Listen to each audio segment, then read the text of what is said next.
Welcome back to the Why Do Boys Make podcast, the pair podcast for the Why Do Boys Play Games Fantasy Football League. Thank you so much for joining us for another wonderful episode.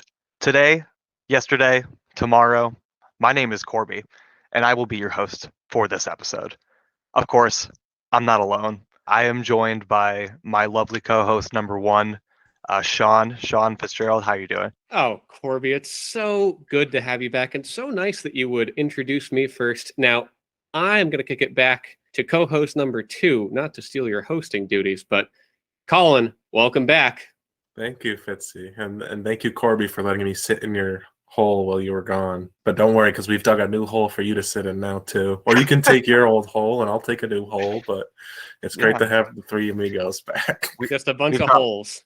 We've got a lot of holes to fill, and luckily, it's somebody, not just somebody get Shia LaBeouf because we got a lot of holes. Okay. Yep. All right. So for the holes, we've got another hole filler to join us. Finally, we've been clamoring to get this guy on the podcast. You may know him as Tyler.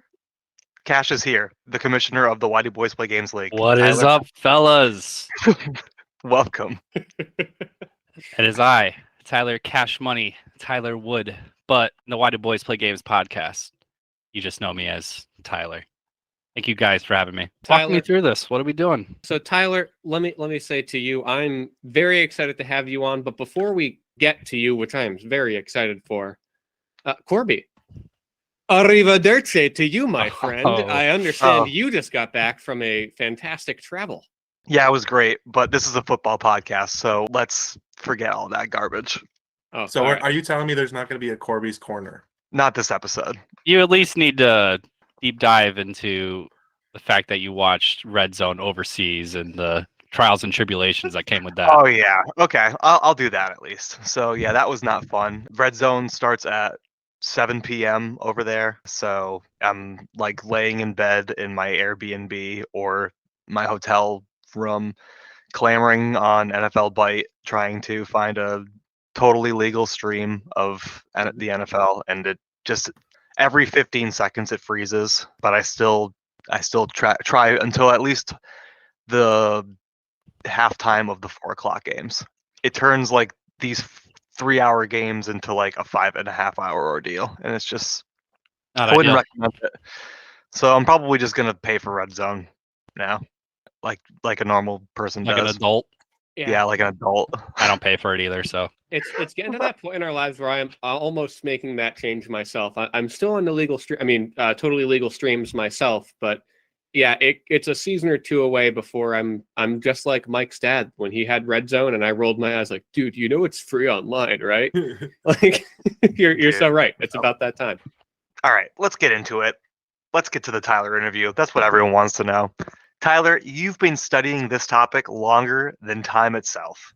It's time to set the record straight. Why do boys play games? Listen, I know we've been waiting a long time to have me on the pod. Long overdue, but I gotta say, you guys are gonna be disappointed. If we knew the answer to why do boys play games, we wouldn't be doing this right now. It's the unobtainable. It's the itch we can't scratch. I've spent countless hours thinking about why do boys play games, and whether it's me by myself in deep dark thought or group deliberation, we can't come up with the answer. I'm dumbfounded, but the league goes on. Hopefully the answer makes its way back to us at some point, but until then, show goes on. A true philosopher's answer. Now, Cash, in the interest of trying to find why boys play games, some people choose to make changes in their testing strategy, like Mike Bekonowitz, who changes his team name just about every week.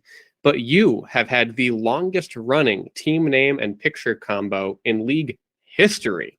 Could you tell us a little bit about the genesis of Tyler with picture of Derrick Henry? All right, so if you guys don't know, I have fantasy amnesia. From one season to the next, I forget everyone that was on my team the year before. So I actually had to go look this up and figure out why my name was Tyler.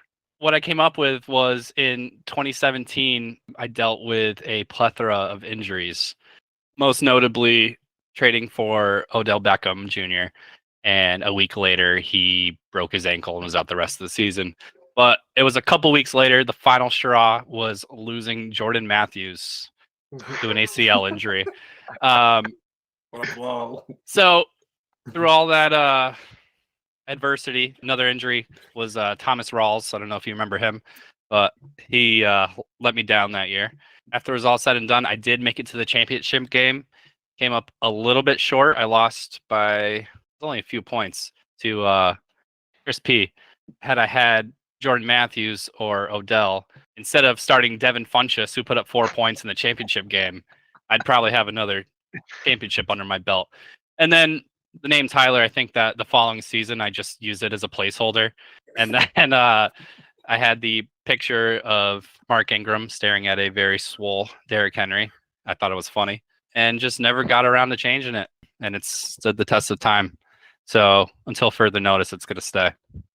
I just have a follow-up question because unceremoniously, you changed the profile picture for the league. And just tell me about how that happened and why you decided not even to insult anybody. So back when my name was I think it was the $100 league. My name was Rex Ryan, and the picture that we use for Why Do Boys Play Games of Rex Ryan throwing the football, I recently noticed that our league didn't have a picture. So I went to add a picture, and I don't know if you know this, but Yahoo saves old profile pictures. So there was I had uploaded a different picture of Rex Ryan throwing a football, however many years ago that was now, and I just thought it was perfect to throw it in there. But if we got to change it, I'm up for another option. It's a democracy here. We'll get to democracy. Don't worry about it. Let's keep rolling on here. Cash, one of my favorite things to do with you is to eat food. Mm-hmm. You know, we know you're a huge foodie. They call you Tyler Chomp Money, right? They do. Yep.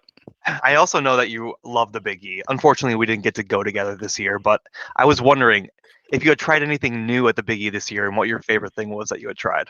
I spent probably 16 hours over the course of 2 different days at the Big E, and I regret to say that I did not try any new food this year.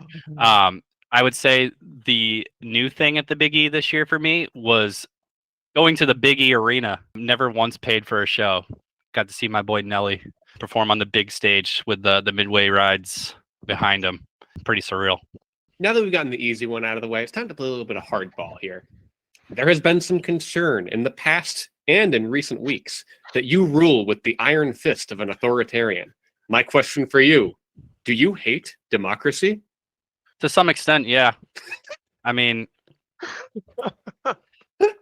I don't know how to go about this, but there's some bad suggestions from time to time, but I try to wade through the shit that comes my way and really just address the positive rule changes for the league. But I will always take a suggestion seriously, and if it's good enough, I think I've in the past have opened it up for voting, and we've had a few rule changes. Still a little upset about the pick 6 rule getting nerfed a little bit. I thought that brought a lot of fun to the league, but what can you do? I appreciate you playing it both ways. I wanted to actually disavow a former vote that I had. When we switched over to an auction league, I was distraught because I was told, not asked. And for about a year and a half, I was like, we should have been Snake. It's totally the right decision for it to be auction. So, Cash, I trust in you. Thank you.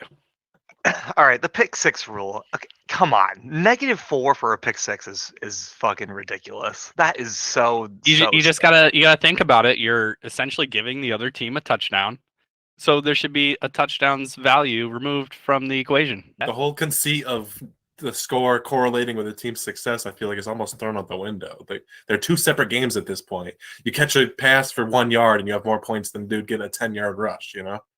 Maybe we'll have to do the 0.8 PPR I don't really next care year or about whatever.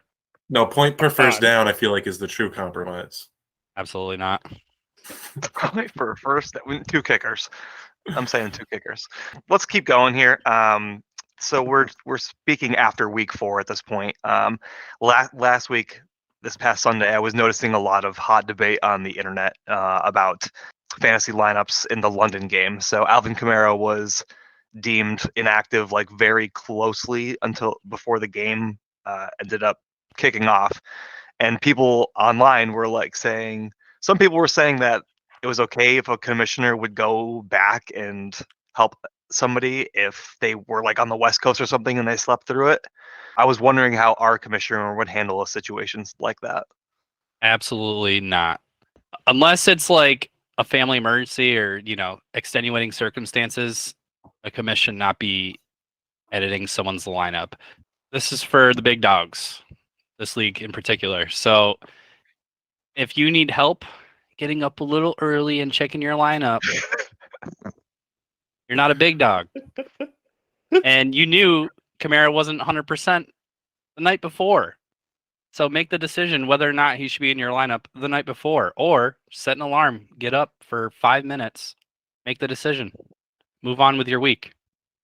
I've thought about bringing it up myself because most people work Monday. I work on Sundays, and I'm working when it's 1 o'clock. I can't always check game time decisions, but I'm not going to be the guy who's going to be like, hey, Cash, like what kind of move is that? To be like, hey, like I know this is like for injuries, like it's a game time decision.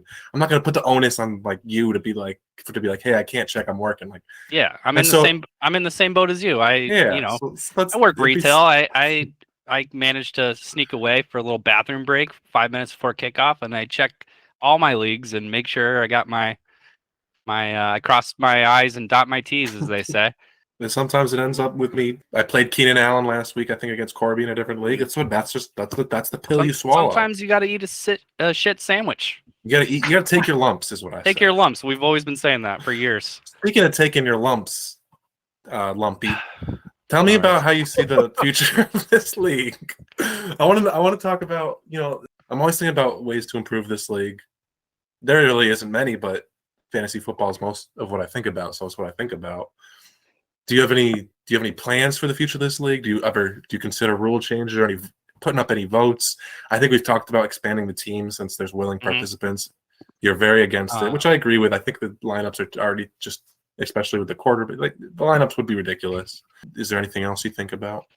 I mean, the league expansion is definitely a hot topic. We got quite the queue of players who are interested in joining, which would result in the removal of the 2 QB rule, which is already a hot topic anyway, because there's a handful of teams that don't get a backup quarterback, or some teams have said they want to hoard quarterbacks, but I feel like that's just what makes this league special.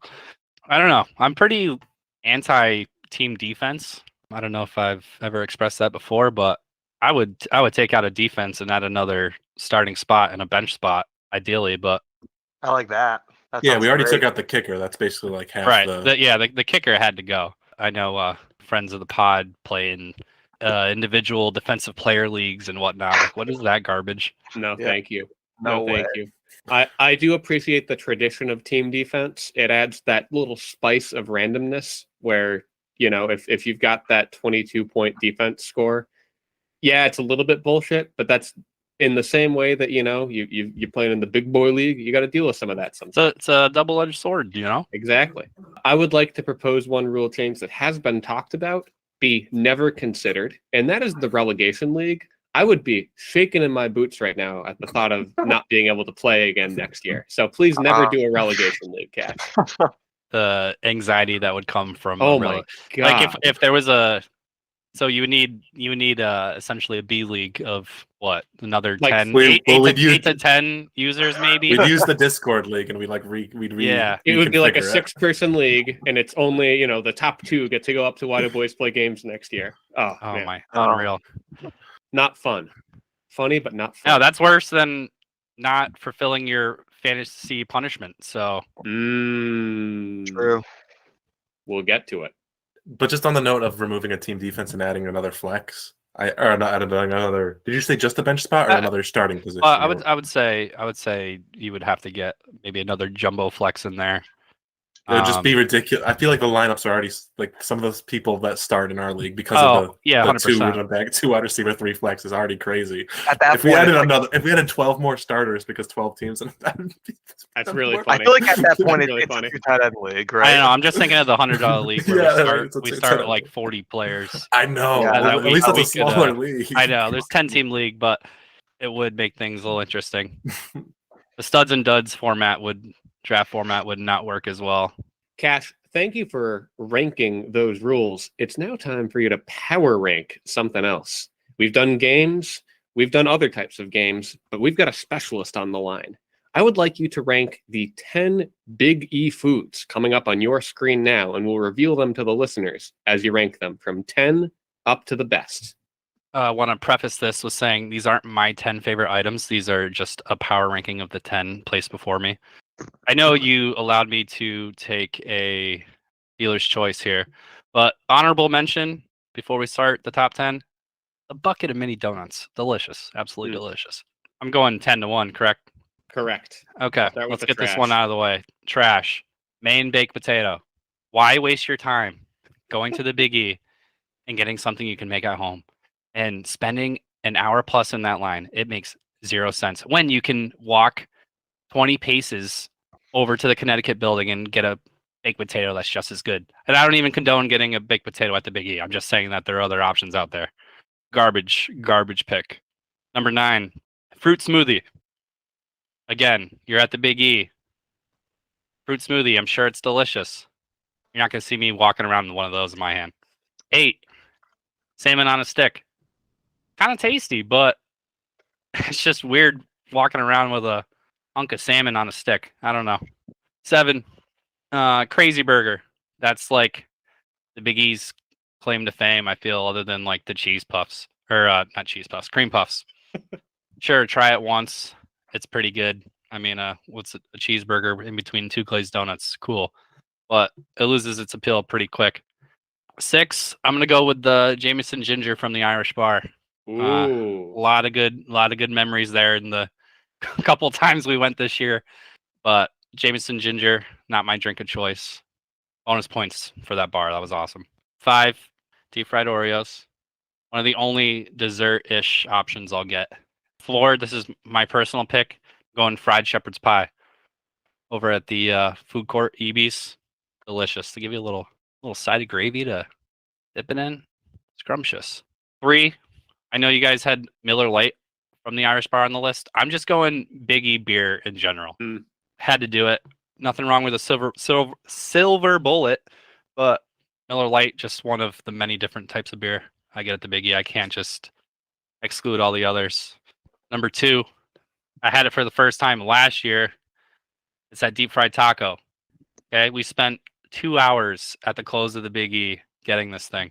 The entire place was closed, and we waited in that line for our deep fried taco, and it was so worth it.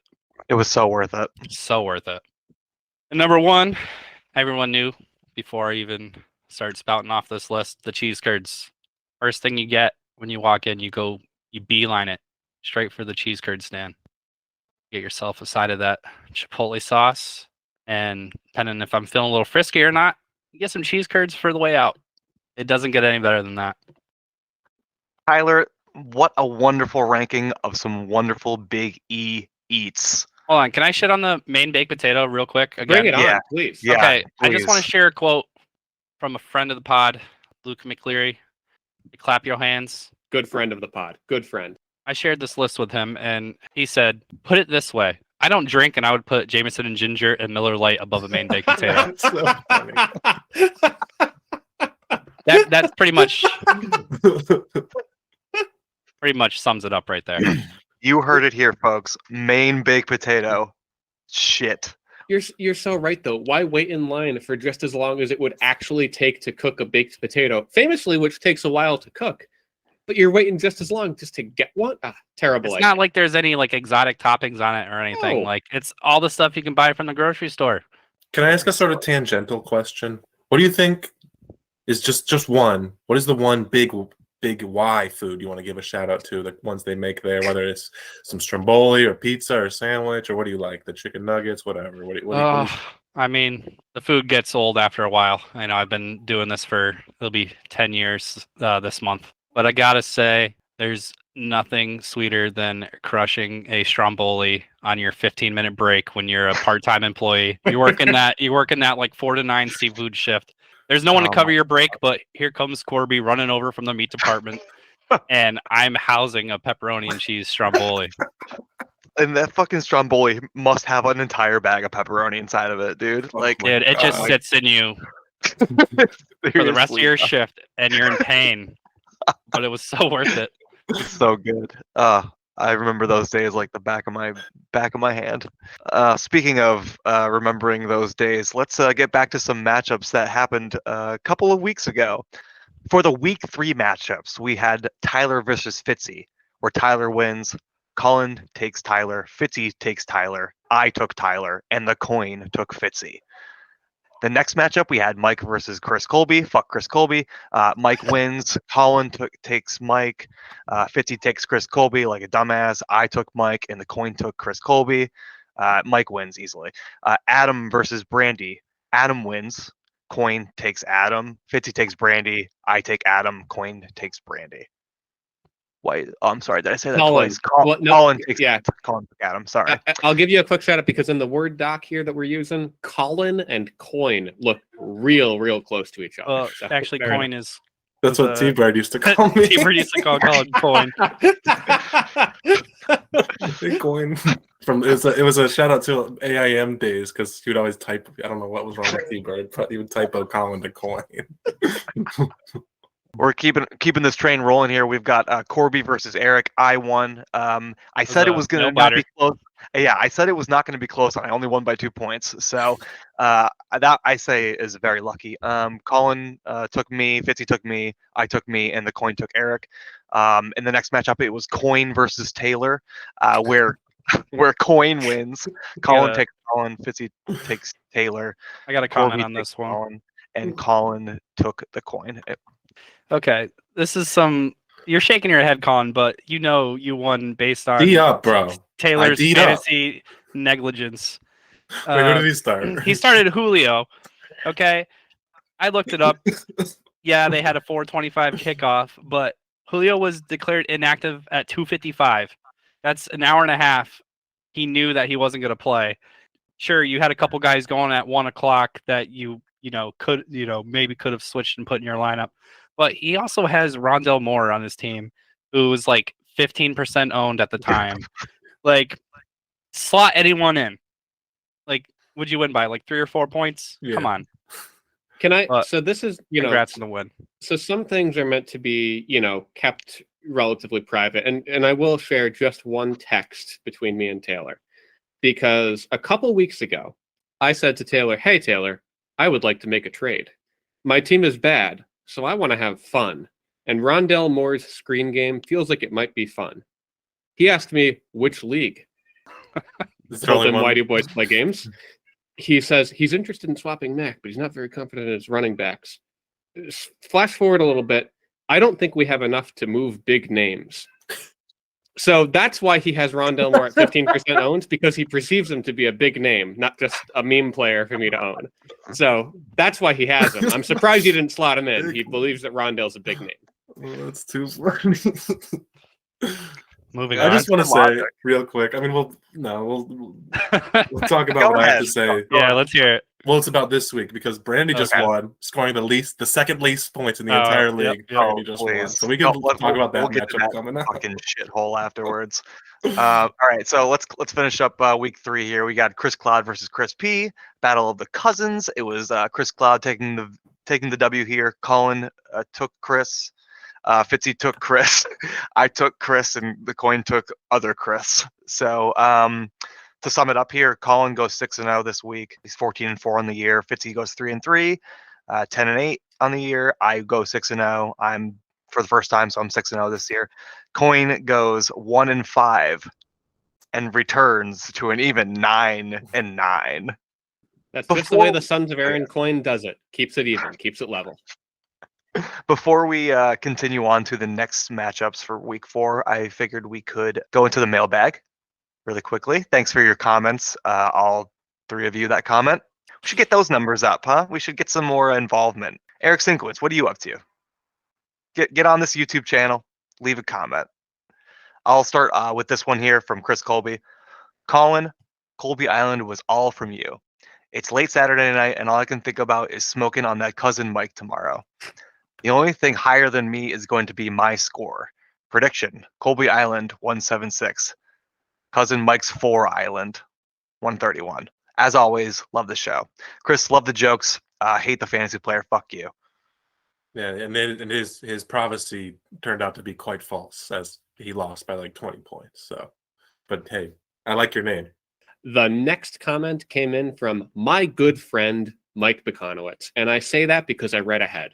He says, I can attest to Colin's cannon of an arm during flag football. Oftentimes, we'd run a play where I'd run deep so Colin could sling it. I'd just jump over the head of the 8-year-old covering me and moss them. Fitzy, I'd like to extend an olive branch. No more quarrels between us. Let's have a fun and wholesome season. Apologies for misremembering the past seasons. Your Jahan Dotson pun was 10 out of 10. Which 2 teams do you see making the Super Bowl this year? Do you both have some dark horses that you think may pull through and surprise the league? Wink, Jets. I'll kick that one over to you first, Tyler. Dude, the league's in a tough spot. Usually I just pencil in the Pats every year, but Right. I don't know. I'd say the Eagles right now. Right. I mean, we're only a month in, but all phases of the game, they're the strongest. I mean, it's still early, injuries and whatnot, but don't see early on how you'd pick another team other than them. Any other contender has some pretty glaring holes. I would agree. I think if we're picking a dark horse, if Tua ever comes back, I don't really know what his status is, but the Dolphins have looked pretty good. So if you're looking for a dark horse, I really hate to say that one, Mike, but Dolphins would be mine. Corby? Broncos. First of all, Mike, Whatever. thanks for talking up my arm. I feel like, I don't know if this is true, if it's just like something I misremember, but I feel like the age limit that your dad was like, he was like a coach, so he was kind of part of the decision-making lobby for flag football. I feel like they moved the age limit 1 year so that we could play one more year, and we were just physically like, it was like 8 to 14 or something. It wasn't literally that, but it was way too big of a range, so that like I was literally like 2 feet taller than some of these kids, and it was a ridiculous. We won the championship. It was ridiculous. It was a great time. Eagles definitely, and then I think I'm sticking on the Bills train. It's Josh Allen, the boys. They'll be fine. They're gonna run. He runs a lot of yards and touchdowns, and the defense hits the guys a lot, and they're gonna be really good. Adam says Colin talks about Evan Ingram like he's Jerry Rice in his prime.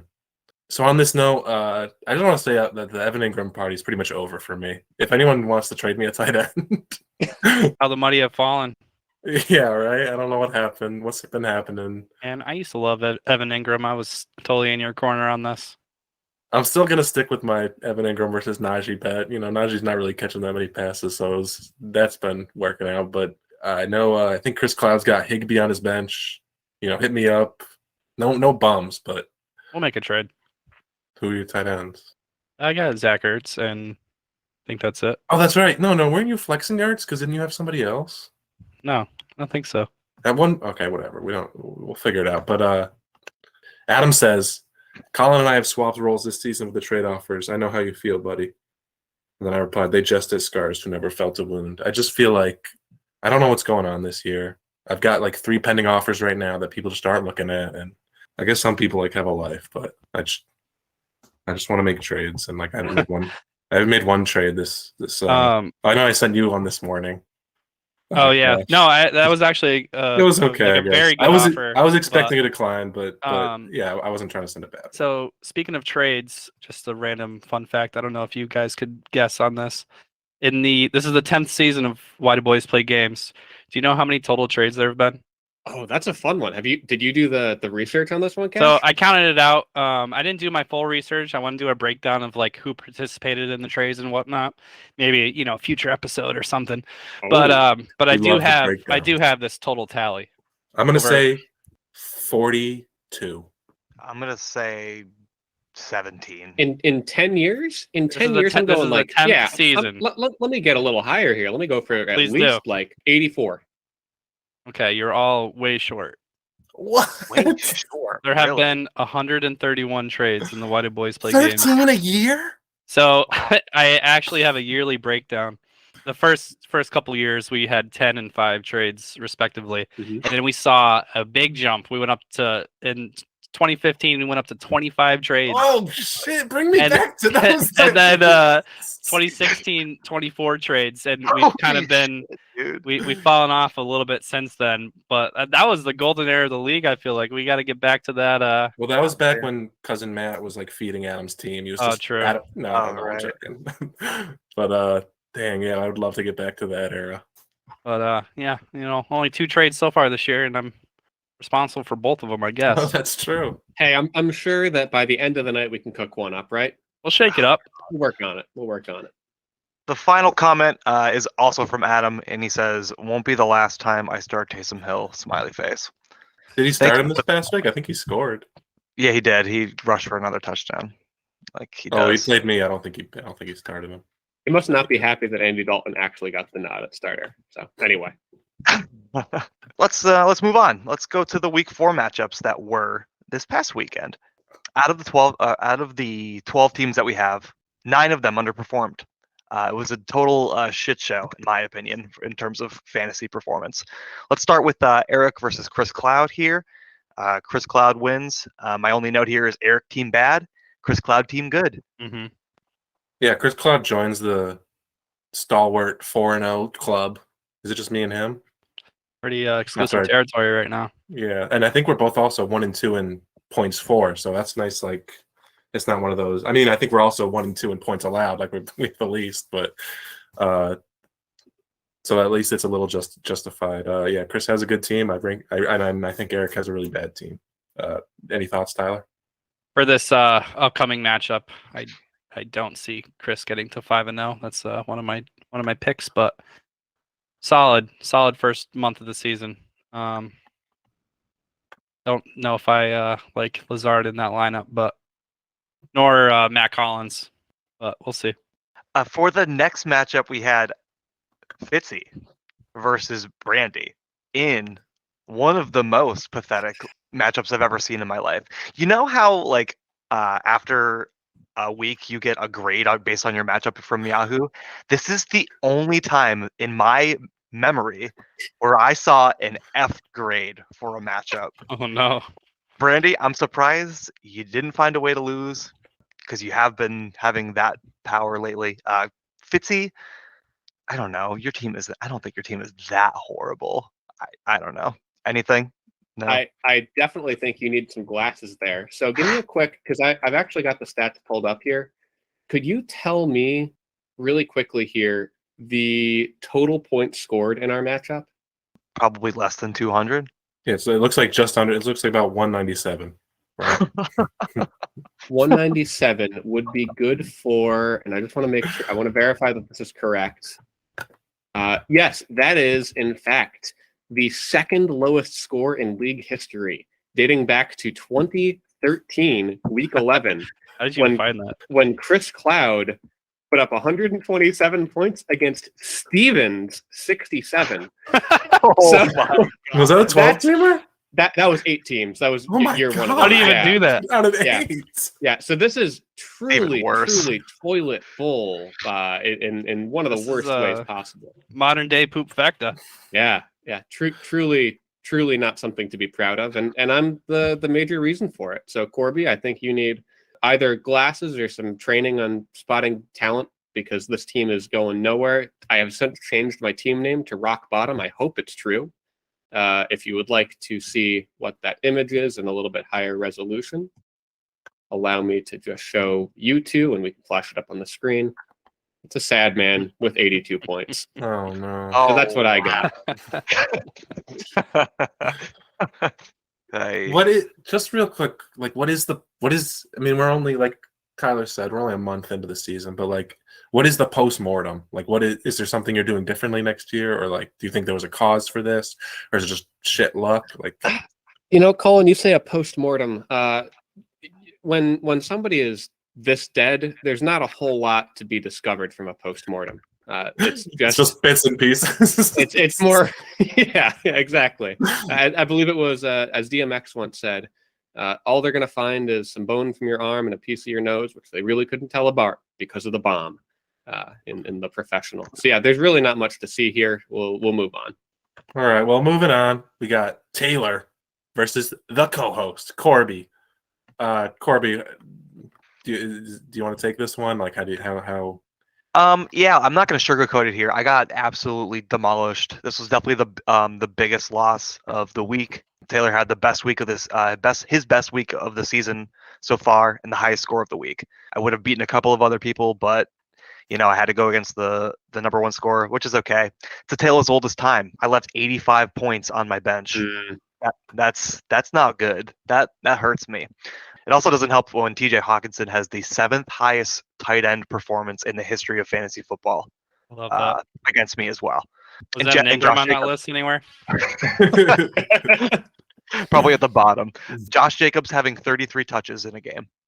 I did not see that coming. I thought that guy was like left for dead this preseason, but okay, good for you, Taylor. And good for Taylor, because it comes a week after he lost to me, scoring 106 points. So I would say the duality of man. We thought he was left for dead, but turns out he's back for blood. It's as Fitzy often says, the last thing you want to deal with this league is a pissed off Taylor. And I think after last week in his Julio blunder, he got set off, and he said, "I'm going to start Brian Hoyer, who's going to get 1.5 points, and I'm still going to get 208 points." I know, dude. That is just a swag strat. In our next matchup, we head down south in the eye of the hurricane. Chris P versus Mike. Both of these teams underperform. Chris loses here with the underperformances by C-Sam and Poopy Pants Amari. Mike has great fortune because has a pretty midweek, and he was carried by CMC. So always nice to see CMC go back off. Love that guy. Yeah, it's too bad you weren't playing one of these guys because you would have outscored them both. I just want to say, Yahoo, can you please stop continuously disrespecting Tyler Conklin? I mean, the projections here was okay. Why is he projected for 4.25 points this week? Hey, let's save that for the week 5 breakdown. I got the same My apologies. I just saw the name and I got triggered. As a huge Conk fan, I'm a Conkalite, they call me. Any other takes here? Nothing. I mean, 2 fairly low scores. Someone had to win. Yeah, maybe if Chris Patton had Cooper Kupp still, maybe he might have won. But I guess we'll never know. We will never ever know. Well, 26.2 points would have helped. So we can know. We can actually, if you hit for a rental, we can know. Yeah. Yeah, I guess you're right. Speaking of cans, we had Colby in the trash can. Chris Colby versus Cash. Chris Colby loses. He has one healthy quarterback.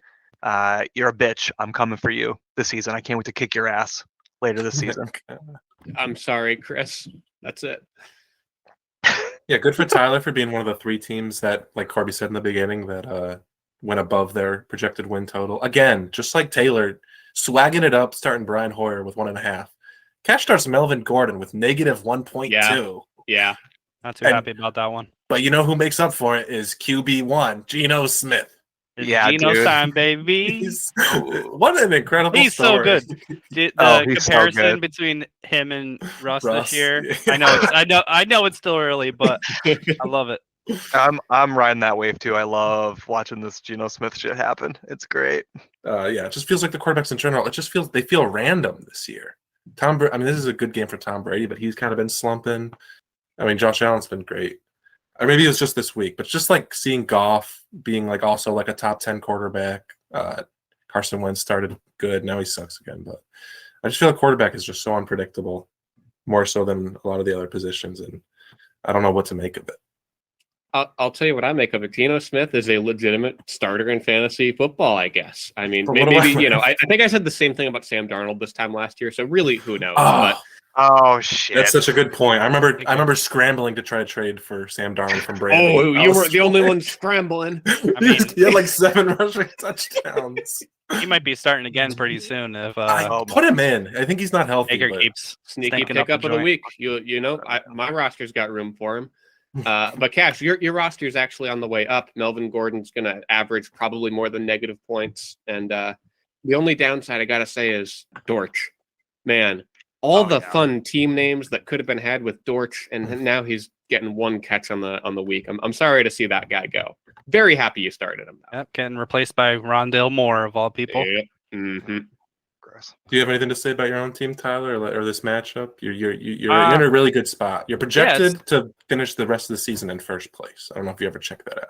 Normally, no, but I mean, I think Yahoo's right with this one. Studs and studs, as I like to call it. Got a couple more moves to make. I'm open to trades. If anyone's listening to the pod, another trade. You should have sent me a counter. I know. I was super busy with work today, but I respected the last couple offers I got from you, which is pretty I'm getting rare. desperate, so my offers I feel like are getting a lot better. Rounding it up, we got rounding it out. We got me and Adam, the 2 3-0 teams. It was a battle of titans. Unfortunately, it didn't really play out that way, as Adam's team kind of had a mediocre finish.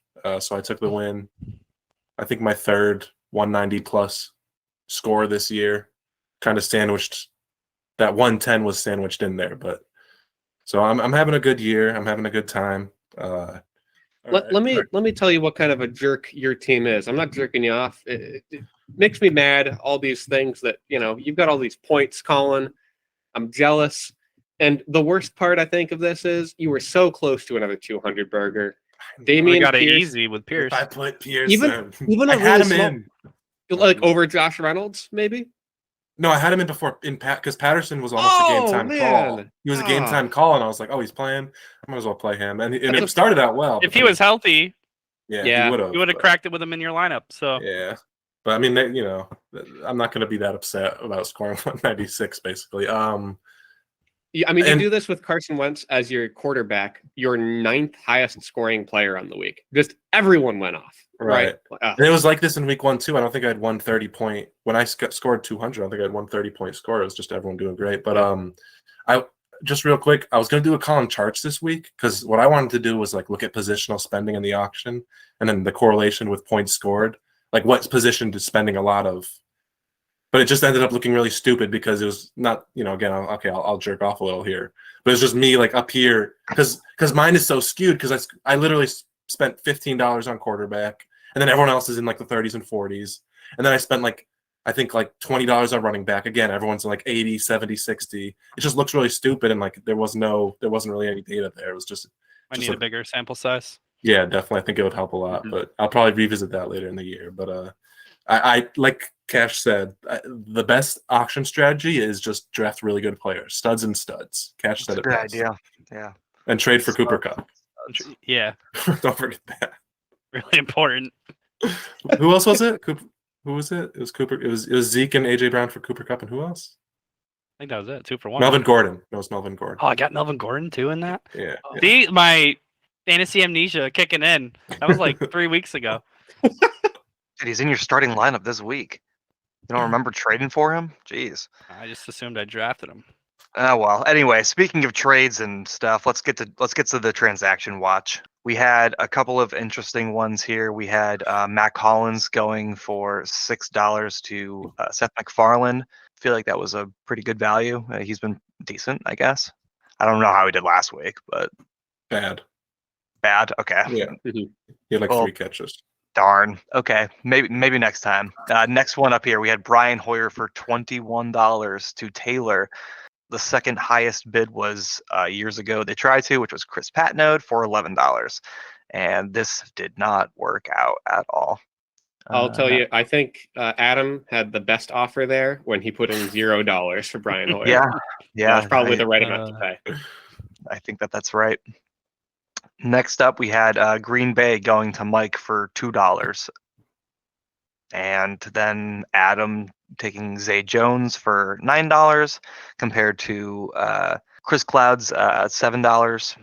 And it's pretty close. That seems like good value for Zay Jones. He's a good guy. It's pretty boring week. I think this week will be more exciting with guys, like Mike Boone, is that his name? Mm-hmm. And then who's this? Caleb Huntley or whatever. I know Corby has Algier or whatever, but I guess it'll be a little better. And also Teddy will be there. I don't know when's Mac Jones coming back. Let's Or see. is Brian Hoyer still hurt? I don't know. Let me see. Are there any Yeah, other... Hoyer's still out. Oh, Looking at the jeez. Zappy. Yeah, The Zappy show. some great, I think, team name That's a potential really there. good team name. Absolutely. Yeah, I hope so. I hope we see some Zappa, some The okay, Zappening. And Yeah, speaking of names, happening. speaking of names, we had a plethora of team name changes in the past couple of weeks. So to start, last week, Chris P, who has had FemShep for quite a long time, Fitzy. I don't know if you've He got had the numbers. It was FemShep for the entirety of the 2021 season and all of September for us this year. But yeah, he came in, like you said, with a surprise. 2 years ago, they tried to, and changes his team picture for the first time in quite a while. So Right. really excited to see that change. Yeah, so just a funny YouTube video of a guy trying to improv freestyle, if you don't know. Apparently his name is probably Marshall Pope because Mike responded by changing his name to the Marshall Pope Redemption, which Mike has, continuously done this year as he matches his opponent. Great strategy. Mind games. Yeah, I like definitely good mind games. I would give both of these a solid 9 out of 10 for sure. Good good execution, good effort. Brandy changes it to "We Can Kirk It Out," a play on the Beatles, and I think that is good. I just wish that they had also changed their picture. I feel like that does a lot for me too. So for that reason, I'm gonna give it a 5. Now, I see where you're coming from. I really do. But you might have noticed that the helmet changed the letter to a K for Kirk. So that initially bumped it up in my head to like a 6.5. But then I looked at their team and I was like, you don't have Kirk Cousins. It's for Christian Kirk. So Yes. that's at least up to a 7. Just Okay. the fact that they gave me the 1-2, I thought it was someone else. So I like that. Yeah, I was well aware of it because I've pretty much been trying the past 3 weeks to trade for Christian Kirk from Brandy, and they just not biting. It upsets me. And then when they changed their team name, I was like, oh, now there's no way, because once you change your team name, I feel like you're committing. Yeah, So, a lot of conversation about Christian Kirk in this house. More than there probably is in any house in Massachusetts. Just about how awesome he is, or the trades. It's a very positive Christian Kirk house. Oh, we sucks to hear. Love that. Yeah. Oh yeah, you're No never way gonna I can trade for him. All right, you're never gonna get him. All right, I'm gonna have to cancel one of my trade offers later. Now, if I may, I'm going to take the next 3 team names here because it's the players sitting in 9th, 11th, and 12th place in the league. First up, we have got Chris Colby switching it up to Sinking Ship off Colby Island. A play, of course, on Colby Island, but not the fun kind. So a good twist, I'll say. Eric initially changed it to really bad 12th place 0-4 before he looked at the standings and realized, oh, fuck, Fitzy. Okay. So he changed it to, in fact, now really bad 11th place 0-99. So he's projecting that he'll be worse, even though he has scored, get this, 98 more points than me. So he's really not that bad, all things considered. And of course, my team name now Rock Bottom. So, any thoughts on the not so happy team names we got here? I give them all 10 out of 10s because it's just 3 less teams in my way to victory. Fitzy will remember that. Fair enough. I feel bad for I coined Colby Island. Now I feel like that name is cursed. But Eric seems to be implying that he's not going to win a game for another 10 seasons or so, or 7 or 8. Eric, I believe in you to win at least one game this year. So, don't get too down on yourself. You had a shitty start last year. I don't know if your team has the rocket fuel to push the launch button this year, but stranger things have happened. Sounds like he needs to make a trade, but he's too scared. He's too scared to do that. So. I'm giving Chris Colby a 0 out of 10. I think it's terrible. I don't like it. I don't think it's funny. I don't get the continuing your vendetta against Eric Sinkowitz. I'll give this one an 8 because you had to change it. I thought that was really funny. And then Fitzy, yours is a 10 out of 10. I think it's great. You've got the Super Bowl hangover, and you know what? Was it worth it? Was it worth winning the championship last year to be 0-4? Is that a real question? Absolutely. Exactly. I'd make that deal with 100%. The devil any day of the week. The problem is I didn't make a deal with the devil. I'm just being punished. Corby, for us culturally unaware people, or maybe just people whose synapses aren't firing, can you explain your team name? I don't know I don't understand it. Sure. So if you need it pronounced, it's Algernon Trav Palmer. It's a play on the band name Algernon Cadwater. Oh, okay, yes. It's a band that people like, and I just picked up Tyler Algier on a whim, and it ended up working out. And I woke up this morning, and it was the first thing that popped into my head, and so I was like, I have to make it my team name. It comes full circle because the band's name is actually a play on the former tight end Algie Crumpler. Is that true? No. I would give this one a 10 out of 10 because I was about to ask you to rate it yourself. it's a 10 out of 10. So Corby, let me walk you through my rating here. At first, I was like Colin. I was confused. Then I looked it up. I actually Google searched Algernon because I was like, is this flowers for Algernon? Something I don't know. No, it's not. It's the band.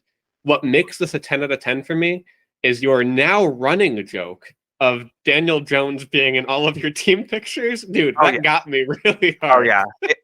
We'll flash the image up on the screen for anyone who needs to see it because Yahoo makes it so goddamn impossible. But this took me way too much time, and yeah, I'm really proud of it.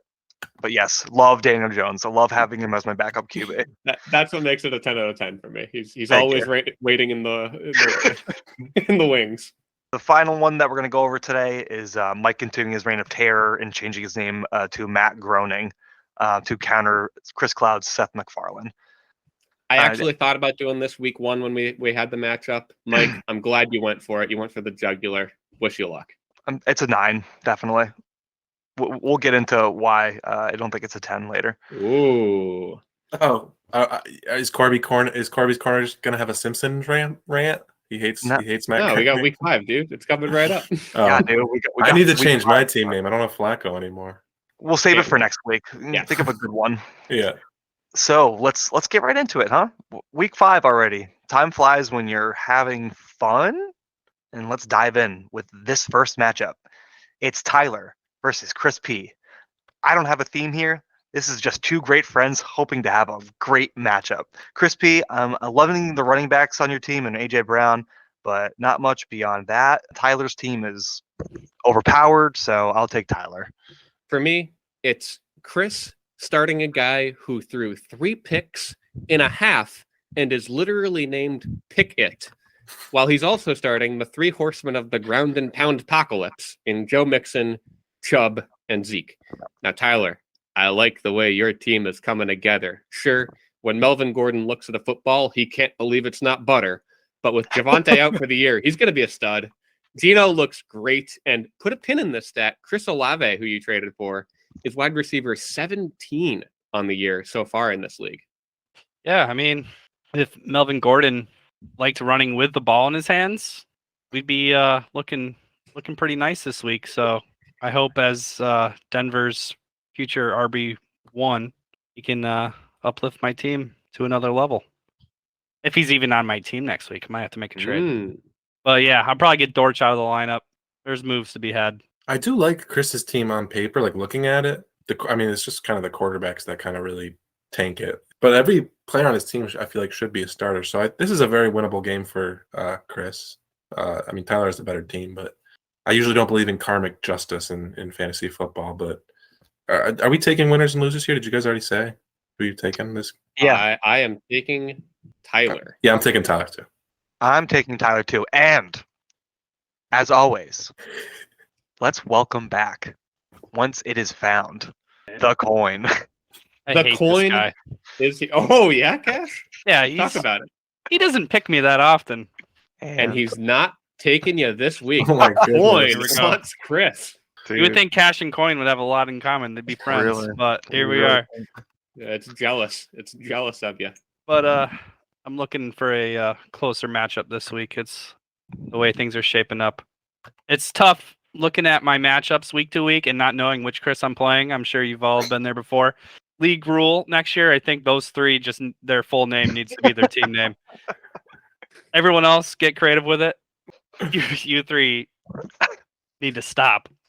Speaking of one of those three, let's get to the next matchup. We've got Mike versus Chris Cloud. I'm calling this one the Animation Domination Showdown.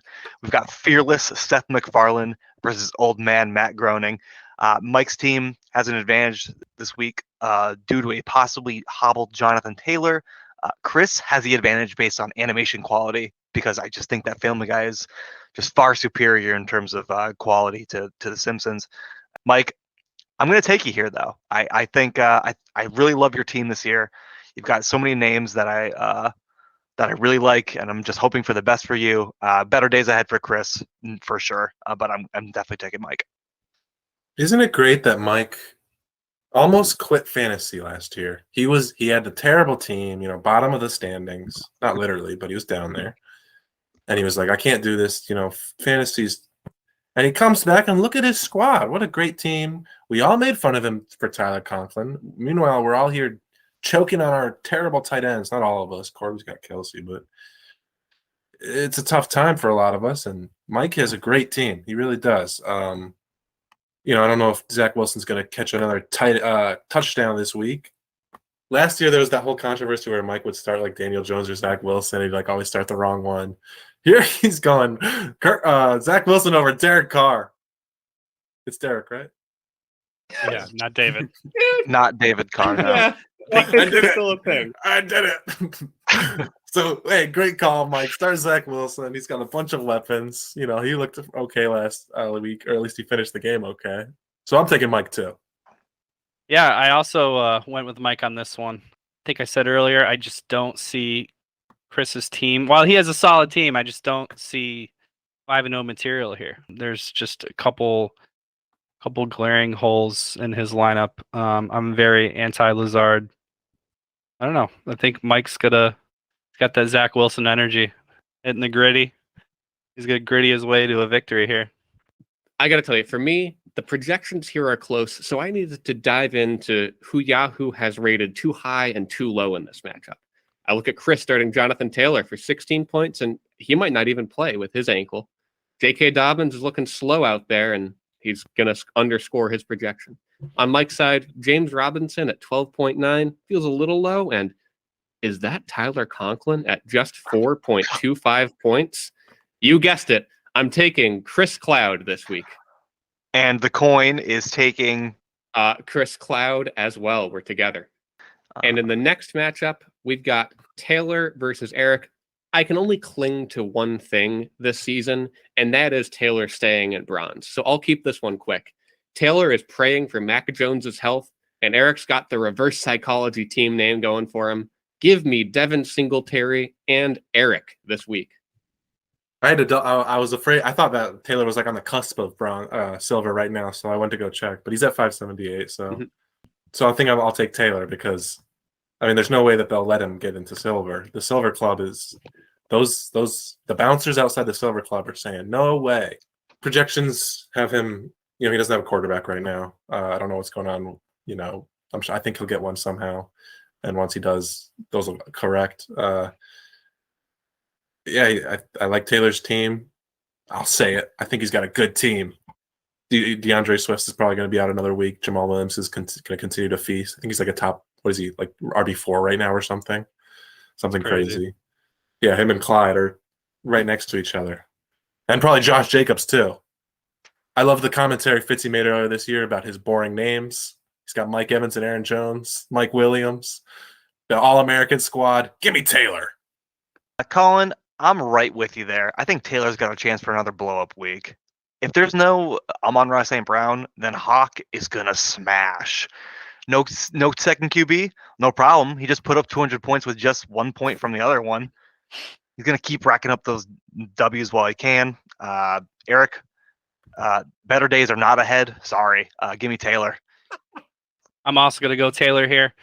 He got it done with basically one QB last week. I do see him getting happy with Zappy in his lineup this upcoming week. I don't know if you know this, but the Pats are playing the Lions, who give up 35 points a game so far this season. So, Zappy's coming in throwing 4 bombs for 350 yards. And he's going to be what carries Taylor to the victory. And Eric's downward spiral will continue, unfortunately. So I'm on Eric Island, it seems, as the coin is taking Taylor. So next up, we got Adam versus Corby. We got the 3-1 Adam. He's coming off a loss against me, and he's going up against the returning, European Corby. How's your confidence, Michael? I'm definitely scared this week. When I was looking at this this matchup, I was trying to think of the correlation between Adam and I. Two former heartbreakers looking to break another heart this week for sure.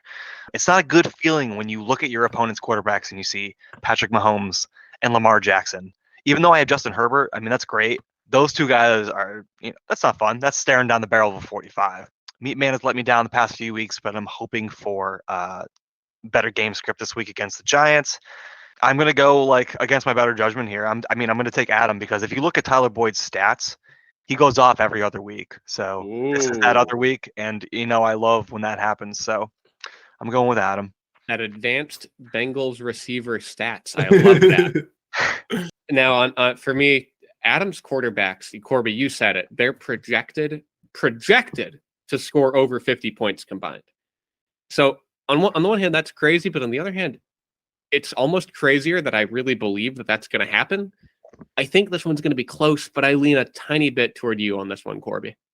I think a lot of this comes down to whether Keenan Allen plays, because then Joshua Palmer is probably not really a play for Corby. That was my point. I had to. Yeah, and then he could probably slot him in for Boyd, and in which case I think it's Adam. I don't want to say a landslide, but confidently Adam. So without any foresight, I'm going to take Adam. Corby, I'm disappointed in you. I don't like when people pick the other person, but I understand it because I'm picking Adam also. I too will be going with Adam this week. Nothing against you and your team. I do like the Herbert Lawrence combo. This is probably the QB matchup of the year. Just looking at his two versus your two, you very top heavy there. I was super impressed with Adam's team after the draft. Didn't have the best week last week, but I'm picturing him bouncing back. Tony Pollard, though, as RB2 kind of scares me. I have to solve that. He should trade with Corby. He's got some good bench pieces. Corby, do you have the guts to start Tyler Algier? He's my namesake, dude. Do you have the guts? I don't know. I haven't decided yet. Next matchup, we have Chris Colby versus my wife, Brandy. I'm not going to sugarcoat my feelings on this matchup here. Brandy's team, I think, is without a doubt the worst in the league right now. There's no doubt about it. I think it's she's got no potential. There's no potential right now. We've got DeAndre Swift being hurt. Kamara is just total. Who is he right now? He's got to start Antonio Gibson and Michael Carter. That's smelly. Even going against Chris Colby. I'm going to take you, Chris Colby, but I hope you lose. I'm going to unleash my Corby curse upon you. Bleh. Oh, man. I'm going to take this the opposite way. So I told you to put a pin in this stat when we were breaking down the first matchup. Chris Olave at wide receiver 17 came from Brandy's team, but Yahoo doesn't miss. Devin Duvernay is still at wide receiver 18 on the year. Now, here's a stat for you. When starting Devin Duvernay, Chris Colby averages 140.2 points per game. When sitting the dude, he only averages 125.2. That's a 15-point drop-off. Meanwhile, what has Devin done on the year? He's averaged exactly 15 per game. So I texted Chris before this recording started, and he said he would not be starting him this week. So I'm riding with Brandy here. To be fair, he's scored less than the previous week every week this season. His score has only gone down. He was at 10 points last week, so maybe he's on a pattern where every 4 games he blows up and then proceeds to do slightly worse each week. Corby, I think that's an absolute appalling accusation. I don't think Brandy's team is that good, but or do you just mean right now or in general? I think this week because Swift and Kamara, are having, but yeah, once they come back, think that they're out. I think once they're back, it's better days ahead. But right now, without a doubt, for week 5, you think that Brandy has a worse team than Fitzy? No, I think Brandy will score less than Fitzy this week. Oh my goodness! We got to bet of the week. Got a bet? I will make that. Yeah, I will make that bet later. I am taking Brandy because Stafford is buns this year and Winston is like a broken man. So I'm taking Brandy. This is the war of attrition matchup here. You got Stafford going against that Dallas D. How many times did Stafford just get sacked this past week? 7. Yeah, it's not good. You got Micah Parsons coming off the edge, and then Winston a little shaken up still. And then the running back problems with Brandy. I just feel like on paper this matchup could have been so much better. So I'm picturing both teams putting up much less than their projection. But I do have Chris edging this one out slightly. Okay, the coin is taking Brandy, but Tyler, did you just say that Winston's a little shaken up? Doesn't he have a broken back? Just a little. Well, as we know with the NFL, back injuries don't really mean anything. You can come out and play. Yeah, I guess, huh? So our final matchup of the week is myself taking on co-host Colin. I'm going to kick it over first to Cash for his breakdown. I'm going to save it, Colin and I, for last year. I really wish this was the week that Colin can come back down to earth, but you can't go any lower than rock bottom. And that's just the truth. Don't know what you're doing with your lineup here. You got you got the 48-point projection. He's benching his guys. Maybe some it's throw out the JV squad to teach the seniors a lesson. But Colin's team, even without making a trade this year, which he still needs to do, very solid, especially with Damian Pierce doing what he's done the last 2 weeks. When I was a doubter. Me early too. on, for sure. Like too. I just didn't see it. But these last 2 weeks are I'm a changed man. Give him to me. Mm-hmm. Yeah, well, he'll be in some trade requests coming your way. All right, Corby, go ahead. Like what is there to say? You know, it's the first seed versus last seed. I think we all know how this one's gonna go. I'm gonna take Colin. So I think, the fact is, the week before last week, when I scored 110, that was basically my floor game. Like there's universes, there's possibilities where I do lose this, but even a floor game of like 110 isn't that far from what Fitzy is averaging this week or this year, which I think is probably like 113. I think around. Holy shit! Is that true? Right? Now that you put it like that. So I don't want to shit over Fitzy's team. Everyone is doing that. It's terrible. I really don't know. When I was making that chart and I was doing it, and just like salt in the wound. I don't know if we talk about the Javonte injury, but it's just like dude, we haven't even salt in the wound. I was like, what? Like, it's just so cursed. It is what Corby said. Like, it's like you made a deal with the fantasy devil to give you that championship. Your modern day Joe Namath. But I'm gonna take myself. I don't like. I already don't like betting against myself, and I'm taking myself here. I just want to make one quick comment too. Also, is that I was upset a few weeks ago because I'm in 6 leagues and I'm trying to boost my score up, and I went up 20 points when I went 5-1. I went 6-0 this last week. Oh my god! And I went up 61 points. All right, finally some correction. I'm at 658. I'm in silver now. These feeder leagues that you're in. Yeah, they're all paid. Oh, there's one free one. I listen to the pod. Leagues. They're paid leagues. It's not like they're not nothing. People play these games. If I do good this week, I think I can get into gold.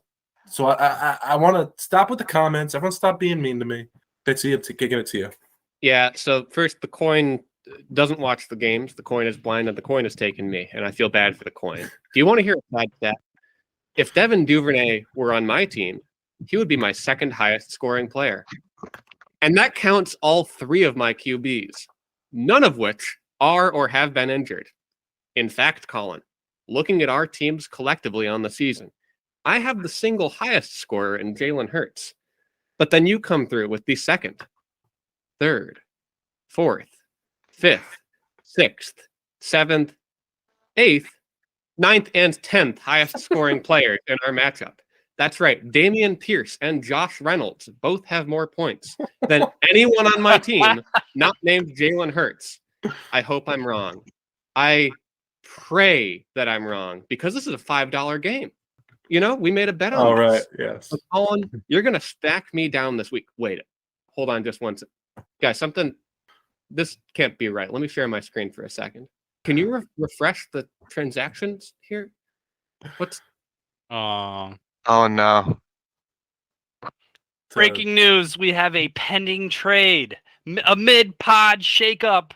Sinking ship off Colby Island acquires Russell Gage. And Rock Bottom acquires the Devin Dude Burnett. That's right. I have the totem. I have Devin Duvernay, and I'm picking me this week, baby. Thank you. What the hell is that? What the fuck is that trade? Does he like not look at depth charts or anything? Like, God damn it. That's a good trade. I like Devin Duvernay. Especially with love it. Bateman like kind of hurt, right? He's in a walking boot or something. Is he real? I didn't even know that. Yeah, he's got banged up. I just need the good vibes back on my team. I need to shake the curse. And this who is how I sent do who it. that trade? Did you send it to him? Well, after I texted him, are you going to start Devin Duvernay? I need to know so I can pick you or not. Right. He said no, and I was like, well, if you're not starting him, do you want him? So we worked it out. So he didn't feel like that. He was okay with trading some big names this time of year. It's not too early to trade the big names for. We'll work out a big name trade after. But this was a successful side text. I offered him. Yeah, that was not great. I said, do you want Traylon Burks or Russell Gage? Like, do you want one of those guys? So he said yes. Yeah, all right. Wow. Is anyone changing their pick now? No, I think we're gonna keep things as is. Maybe the coin. Maybe you should reflip the coin. I'll tell you what. I'll reflip the coin. No idea. And the coin, believe it or not, sticking with me. Not surprising. Those Irish, they stick with their own, you know. Yeah, that's right. true. Chris, can't wait to have you on the pod. I can. You're gonna have to wait a couple seasons. If we'll get a live pod ice bucket challenge, then sure. Yeah. Do your punishment. All right, let's get to bets of the week here. Let's recap the bets that these gentlemen participated in a couple weeks ago. We had more points. This is a real barn burner. Naeem Hines versus J.D. McKissick.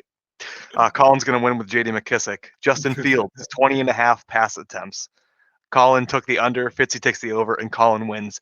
Justin Fields has got to be one of the worst quarterbacks I've ever seen. Wasn't close. Why don't they trust him? I guess there's good reason, but man, that's a bad spot what the Bears have. We're going with the next parlay here is the Colin parlay. Colin is going to be in the top 3, and Fitzy is going to make the top 9. Colin's going to say yes, and Fitzy's not going to believe in himself. So Colin, I don't remember. I didn't look this up. What side of that parlay didn't hit? This was after week 3, so I scored 110. So I wasn't in the top 3. I was in the bottom. And I scored 130, which would have put me at 9th place. It was only all right. So yeah, I did do it. My one awful week. Well, all right. Let's stop floating around the past and let's get some bets. I've thought of a few on and during this pod. So I've got 3 for anybody. I'll start with this one. I bet that the Pats won't score 35 points this week. The Patriots? Yeah. And they won't score 35? They're playing the Lions, right? So the Lions on average give up 35 points. Is that right? Yeah. Yeah. And you want the under? Yes. I don't think that they will score. Of course I want the under. You got to lower that line. You got to All right, how about 24? Would you still take the under, Fitzy? Or? I think I would, dude. Yeah. So, yeah, absolutely. So you're taking the Pats scoring less than 24 points? I am. I'm slamming the over on that. Oh. I'll take the over too. I thought 24 was a good line. Colin, I'll make the bet with you. Corby, you make it with cash because it's too confusing otherwise. That's fine. Okay. Lovely. I'll take the over too. Or I'm sorry, I'll take the under. So wait, what is it? 23.5? 23.5. I've got 3 bets this week, one for each of you. So there's only a targeted one. And Colin, we're playing each other. I got to start with you. Devin Duvernay is going to keep it up. He's going to score at least 12 points this week against you, Colin. What do you think? Who are the Ravens playing? I didn't look it up. They are playing Cincinnati. Yeah, I'll take it. You'll say he'll score at least 12? Yes. All right, then I'll say no. Lock it in. My next bet, this is for anybody who wants it. I was talking about Tyler Boyd earlier, and we were also discussing Keenan Allen. If Keenan Allen plays, Tyler Boyd versus Keenan Allen fantasy points. I'm guessing you guys would take Keenan Allen. If Keenan Allen plays Tyler Boyd versus Keenan Allen? Yeah. Yes, I would take Keenan Allen. I would also take Keenan Allen. I want to think about it for a minute. I don't know if I want. I actually don't know if I want to make this one. All This right. one's kind of scary. Let me flip it over to Tyler. Do you have any bets? I don't. I came unprepared for this segment, but I was hoping that people would send some my way. Well, I've got one for you. What do you got? I don't know how many leagues you're in Yahoo this year, but you are down under platinum to 798 Yahoo points. I was hoping you wouldn't dig into this. So you're at the top level of gold, and my bet is that you're going to stay there for one more week. I'm taking the under on 799.5 Yahoo points by this time next week. I think my success in other leagues are gonna somehow miraculously drop me all the way down to silver the way I've been playing.